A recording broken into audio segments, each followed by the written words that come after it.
एक बार एक गरीब मछुआरा था। नदी से मछलियां पकड़कर किसी तरह से अपना गुजारा करता था। इस मछुआरे का एक अजीब नियम था। वो रोज 5 बार से ज्यादा जाल नदी में नहीं डालता था।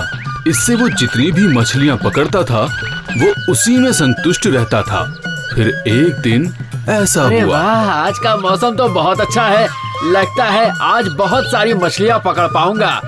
उसके बाद वो मछलियां बाजार में बेचकर जो कुछ भी मिलेगा उससे मेरा काफी दिनों तक गुजारा हो जाएगा। आइया! देखता हूँ जाल में कितनी मछलियां फंसी हैं। अरे बाप रे बाप, बहुत भारी लग रहा है ये तो। लगता है पहली बार में ही बहुत सारी मछलियां पकड़ में आ गई हैं। क्या बात है, जोर लगाकर खींचना पड़ेगा। अरे बाप रे, शाबाश, अरे जोर से खींचो।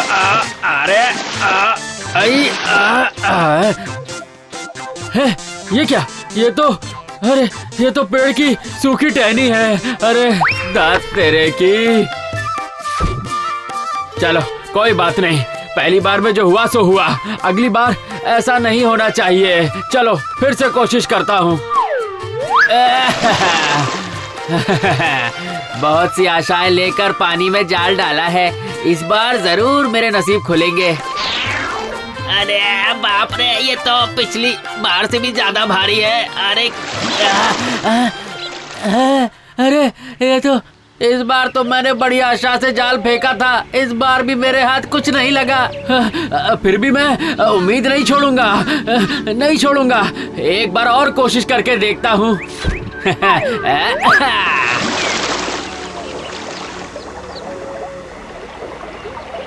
5 बार में से 2 ही बार बात बनी, फिर भी एक छोटी सी मछली ही मिली। ऊपर वाले ने आज मेरे बारे में क्या सोचा है क्या पता, पर इस बार तो जाल बहुत भारी लग रहा है। अरे ये तो बहुत भारी लग रहा है। अरे बाप रे बाप, जाल खींचकर निकालने में बहुत मेहनत करनी पड़ रही है। अरे बाप रे, ये क्या? ये तो मिट्टी का एक बड़ा सा घड़ा है। जरा उलट पुलट कर देखता हूँ क्या है इसके अंदर।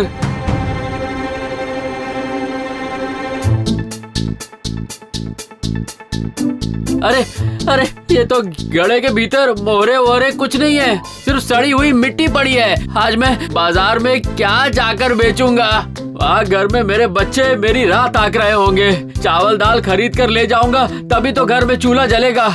एक बार और कोशिश करके देखता हूँ।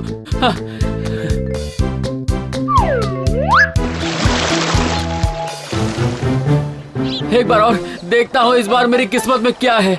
इस बार जरूर खाली हाथ नहीं लौटूंगा।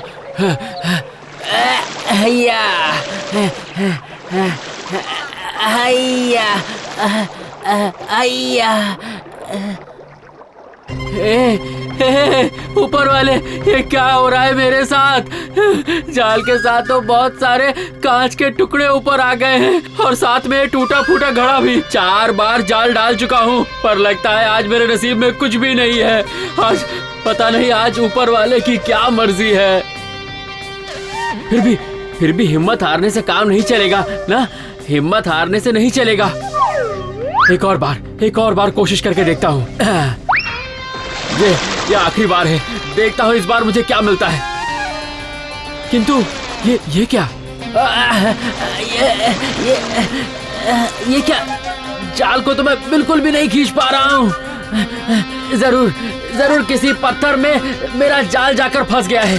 लगता है जाल को निकालने के लिए बहुत मेहनत करनी पड़ेगी।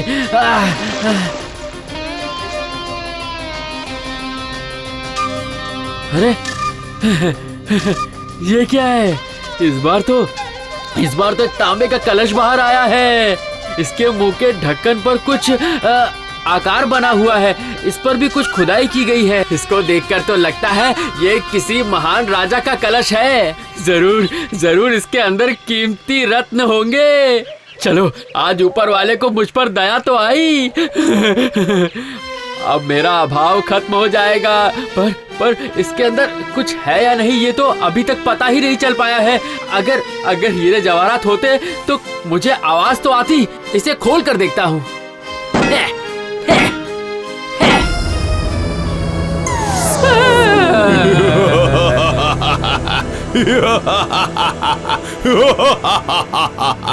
ऊपर वाले को छोड़कर मैं दुनिया में किसी की परवाह नहीं करता।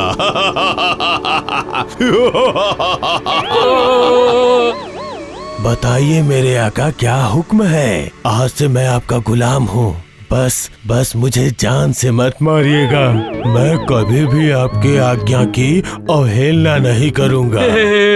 शक्तिमान दैत्य, मैं देवताओं का दूत नहीं हूँ। मैं तो एक मामूली सा मछुआरा हूँ। मैं कुछ नहीं जानता। अरे बाप रे, कितने भयंकर हो तुम।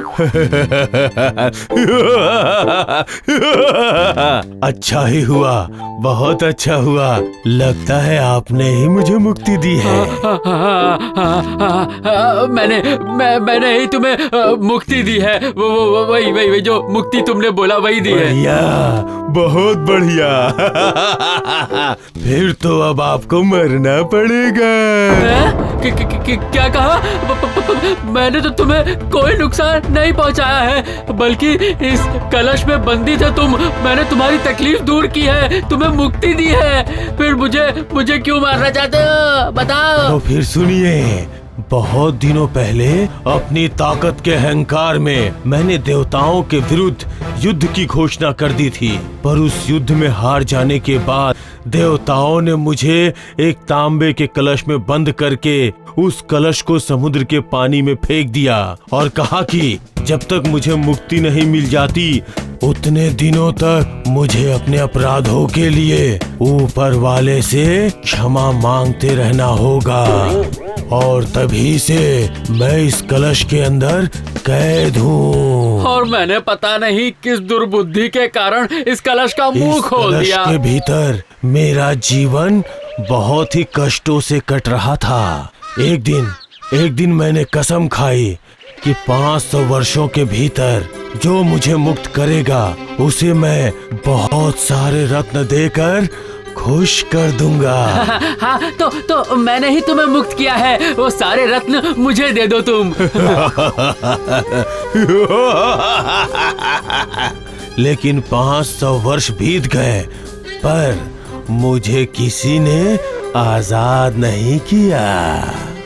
अरे बाप रे, तुम 500 वर्षों से इसी में थे?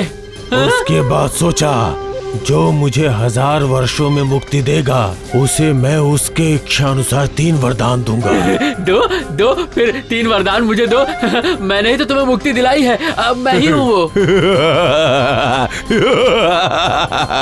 लेकिन उसके बाद वो 1000 वर्ष भी बीत गए, किसी ने आजाद नहीं किया। इसके बाद मुझे बहुत गुस्सा आया। क्रोध से, अपमान से मैंने तय किया कि जो मुझे इस बंधन से मुक्त करेगा उस दुष्ट को मैं जान से मार डालूंगा। अरे मर गया, मैं तो मर गया। ये क्या किया मैंने? मैं तो गया काम से।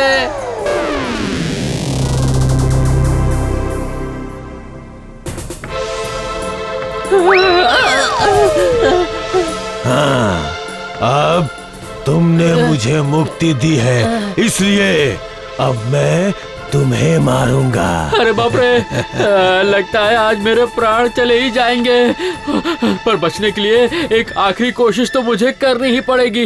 ऊपर वाले ने इसे ज्यादा शक्ति दी है, देखता हूँ क्या इसकी बुद्धि भी मेरी जितनी तीव्र है या नहीं। सुनो, बोलो जल्दी बोलो।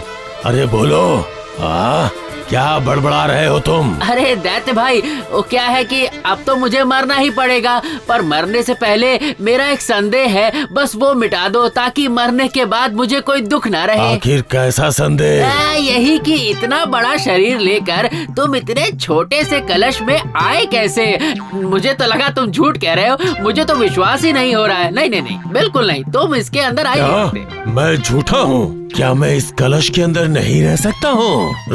रुको, मैं फिर इस कलश के भीतर घुसकर मैं अभी साबित कर देता हूँ। हाँ, साबित करो, तभी तो मुझे विश्वास होगा।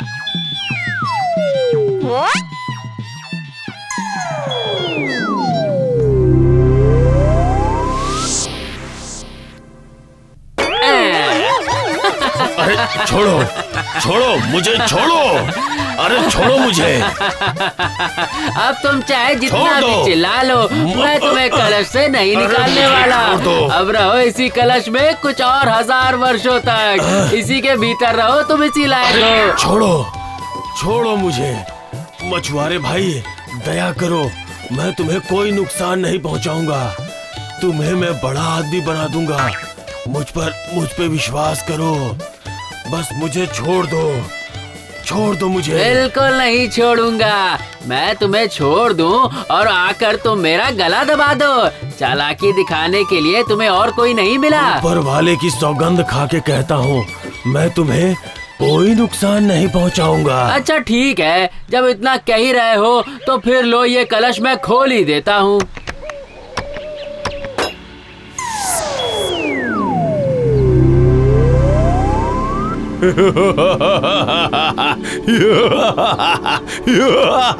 अब तुम्हारा क्या होगा? याद रहे, तुमने ऊपर वाले की सौगंध खाई है। तुम मेरा कुछ नहीं बिगाड़ोगे, बल्कि मेरे ऊपर उपकार करोगे।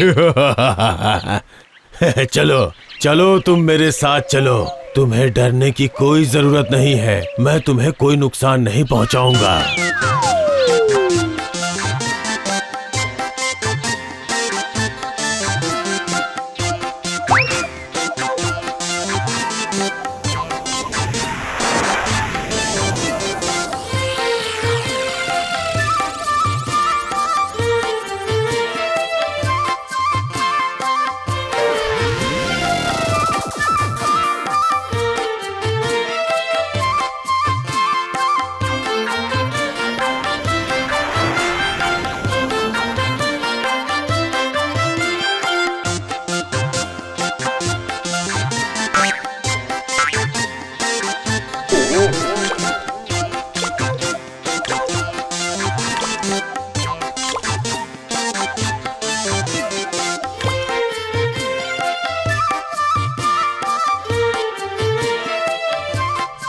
अरे बाप रे, ये तुम मुझे कहाँ ले आए हो? रोज, यहाँ बस एक बार जाल डालना, बस एक बार। तभी तुम्हारे जाल में 4 रंगीन मछलियाँ फंसेंगी।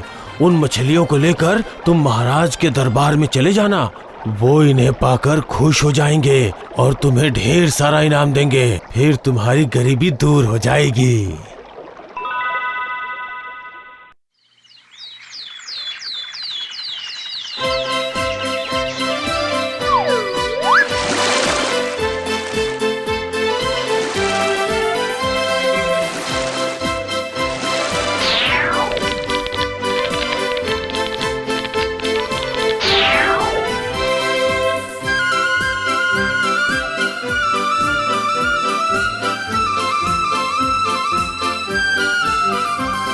महाराज, महाराज, मैं ये मछलियाँ आपको बेचने आया हूँ। अरे अरे, ये क्या? ये तो 4 रंगों की अलग अलग मछलियाँ हैं। लाल, पीली, नीली, हरी। मंत्री, मंत्री, इस मछुआरे को अभी तुरंत 400 मोहरे दे दो और रसोइयों से कहो कि ये मछलियाँ मुझे तलकर अभी खिलाए। महाराज की जय हो।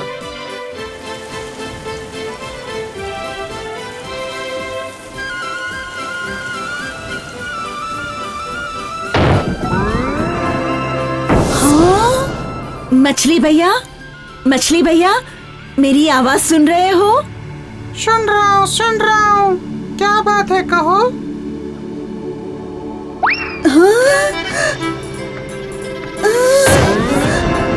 महाराज, महाराज, महाराज, महाराज, महाराज, एक लड़की आई, उसने मछली की कढ़ाई को उल्टा कर दिया। सारी मछली गिरा के पता नहीं कहाँ भाग गई वो। झूठ बोलने के लिए कोई दूसरी जगह नहीं मिली? सच सच बताओ, क्या हुआ था वहाँ? सच बोल रही हूँ महाराज, सच बोल रही हूँ। इसके अलावा और मुझे कुछ नहीं पता।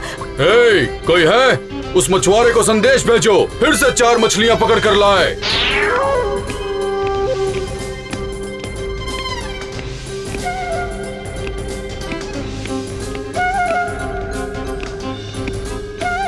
मंत्री जी, मंत्री जी, आपने मुझे बुलाया क्या?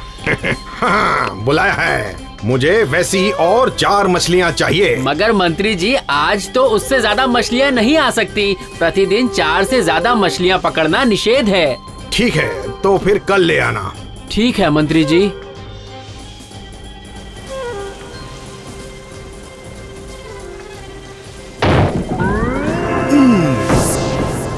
मछली भैया, मछली भैया, मेरी आवाज सुन रहे हो?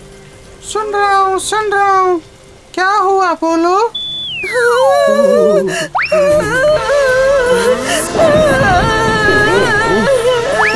महाराज, महाराज, अविश्वसनीय मामला है। उन मछलियों की कढ़ाई को पलटकर जलपरी ने उन्हें जला डाला है। अजीब बात है, ये तो बहुत अजीब बात है। ठीक है ठीक है, कल फिर उस मछुआरे से कहकर मछलियां मंगवाने की व्यवस्था करो। मैं अपनी आंखों से सब देखना चाहता हूँ।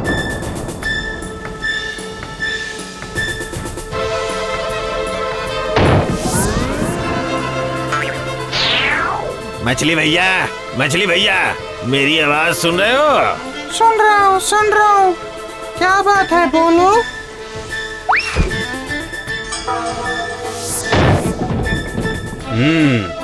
अभी तुरंत उस मछुआरे को बुलाओ। इस घटना के पीछे जरूर कोई बहुत बड़ा रहस्य छुपा हुआ है।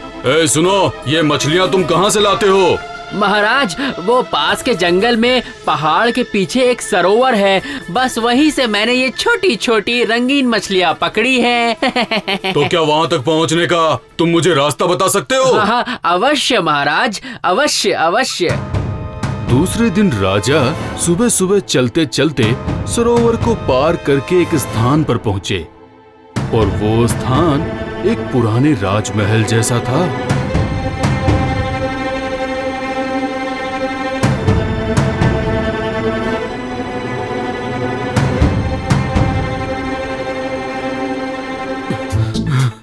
कोई है? मुझे थोड़ा पानी पिला दो। मैं चलते चलते थक गया हूँ। मुझे थोड़ा पानी दे दो।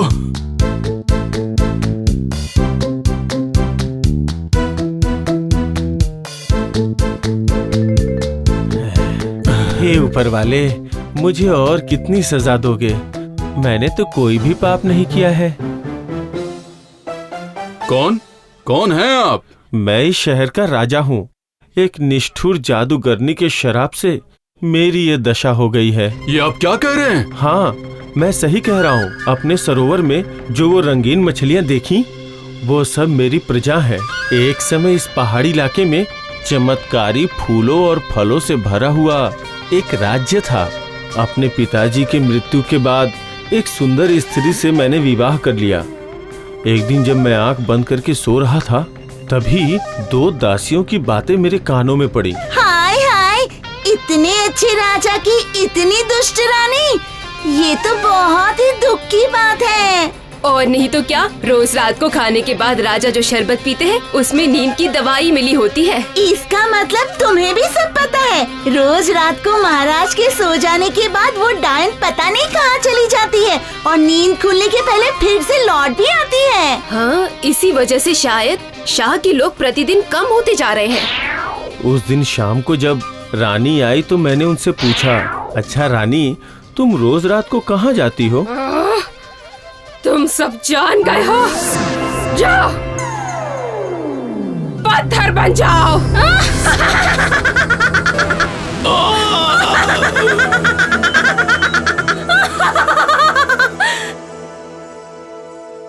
चिंता मत करिए, आज ही आपके दुखों का अंत होगा।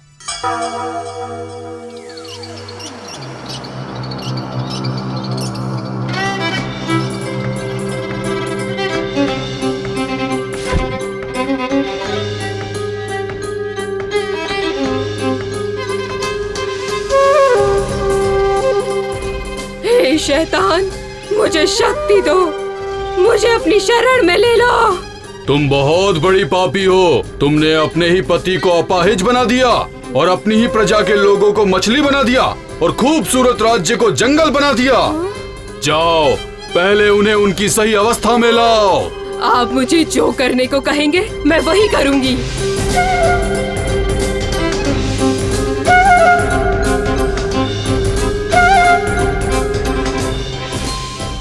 शैतान का नाम लेकर कहती हूँ, सब पहले की तरह हो जाओ। हे शैतान, मैंने आपके हर हुक्म की तामील की है, अब मुझे क्या करना है कहिए।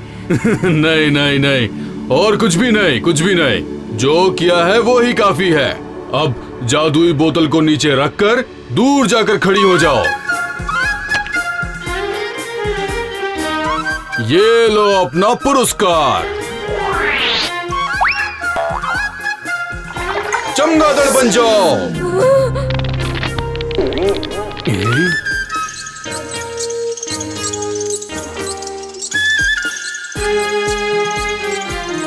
इसके बाद राजा ने मछुआरे को बहुत सारा पुरस्कार दिया और मछुआरा भी अपना पूरा जीवन सुख और आनंद से बिताने लगा।